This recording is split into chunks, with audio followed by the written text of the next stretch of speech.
Hello दोस्तों, episode की starting में हम सयोंजी ट्विंस को देखते हैं और उनके अगेंस्ट सेबा की गैंग खड़ी होती है। उधर सेबा के माइंड में कुछ चल रहा होता है। वो सोच रहा होता है कि इन सिबलिंग्स की एबिलिटीज बहुत खतरनाक हैं, स्पेशली उसका ओल्डर ब्रदर। उसकी वाइब्स ही अलग हैं। यहाँ तक कि अमाने भी नर्वस फील कर रहा होता है और कहता है, मैंने ये पावर पहले भी फील की है। वो कंपेयर करता है कि उसकी स्ट्रेंथ ऑर्डर मेंबर्स के आसपास की है, शिशिबा, नगुमो, ओसारागी और यहाँ तक कि एक्स ग्रुप के गाको से भी। मतलब लेवल बहुत हाई है, लेकिन हमें पता है इतना भी नहीं है, क्योंकि गाको एक अलग ही लेवल का मॉन्स्टर है। अब शीना का बड़ा भाई बोलता है, मैंने पहले ही कहा था, बस ये बता दो कि तारो साकामोटो कहाँ है, तो मैं तुम्हें हर्ट नहीं करूंगा और ना ही मारने की कोशिश करूंगा। वो इतना बोलता है और तोरामारू की नजर सेबा पर चली जाती है। सेबा शायद कुछ प्लान बना रहा होगा। तभी शीना अपने भाई का हाथ पकड़ लेती है और बोलती है, सीरियसली ये हमारा पहला असाइनमेंट है और तुम इतना सब करने के बाद भी डरपोक बने रहना चाहते हो? उसका भाई जवाब देता है, हाँ पता है, इसीलिए थोड़ा शांत रहो, हम ऑलरेडी ज्यादा अटेंशन अट्रैक्ट कर रहे हैं। सीबा बोलता है, मैं किसी ऐसे इंसान को बिट्रे नहीं कर सकता जो मेरे साथ इतने अच्छे से रहा हो।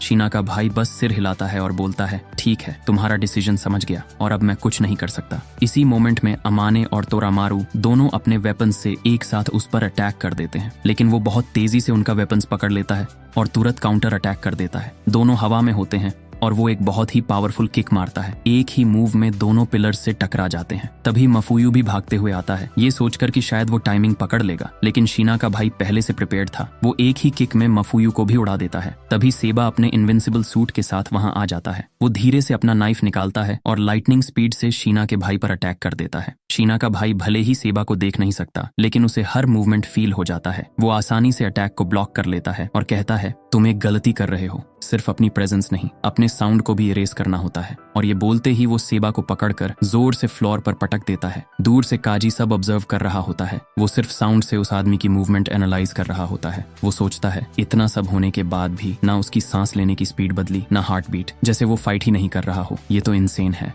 अब सेबा की पूरी टीम हार चुकी थी, लेकिन शीना का भाई उनकी इंसल्ट करने की बजाय उनकी तारीफ करता है और बोलता है, तुम लोग बिल्कुल भी होल्ड बैक नहीं कर रहे थे। ऐसी चीजें सच में मुझे डरा देती हैं। तुम्हें पता है, चाहे कितनी भी ट्रेनिंग कर लो, मौत आखिर में सबके लिए आती ही है। ये सुनकर तोरामारू थोड़ा कंफ्यूज हो जाती है और पूछती है, तो फिर तुमने असैसिन बनना क्यों चुना? वो कुछ बोलने ही वाला होता है कि तभी शीना बीच में कूद पड़ती है। वो अपने गन से नॉन स्टॉप बुलेट्स चलाने लगती है। सभी जल्दी से डॉज कर लेते हैं। बुलेट्स फ्लोर पर लग जाती हैं। शीना कहती है, ओह, रोना धोना बंद करो, बस स्ट्रॉन्गर बनो और तुम कभी नहीं मरोगे, और निराशाजनक बातें भी करना बंद कर दो। शीना का भाई उससे माफी मांगने लग जाता है। तभी हम देखते हैं जहाँ पर शीना ने अपनी बुलेट्स फायर की थी, वहाँ का फ्लोर टूटने लगता है और शीना वहां से नीचे गिर जाती है। जब वो नीचे देखती है तो वहां पर एक बहुत बड़ा स्विमिंग पूल होता है। उसके चेहरे पर टेंशन साफ दिख रही होती है, क्योंकि वो स्विमिंग नहीं जानती। वो डर से अपना मुंह बंद कर लेती है और धीरे धीरे पानी में डूबने लगती है। ऊपर से उसका भाई नीचे झांकने लगता है और कहता है, ये कैसी मुसीबत में पड़ गई तुम।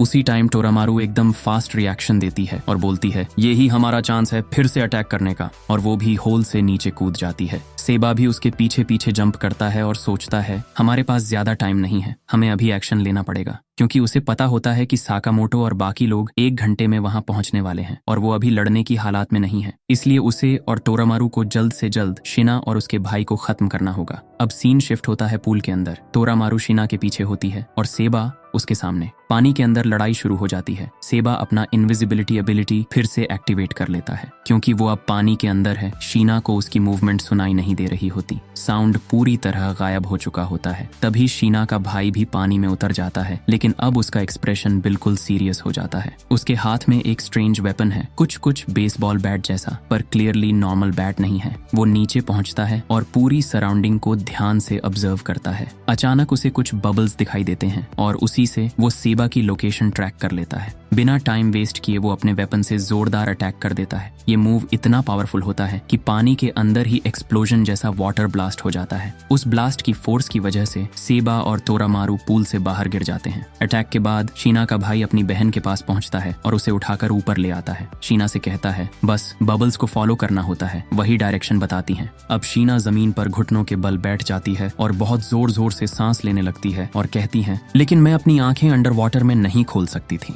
उसका भाई कहता है, अगर तुम ट्राई करती तो तुम कर सकती थी। इस साल दिवाली 20 अक्टूबर को है। मेरी तरफ से आप सबको बहुत बहुत शुभकामनाएं। और अगले चैप्टर की रिलीज डेट स्क्रीन पर आ रही होगी। अगला चैप्टर 26 अक्टूबर को आएगा।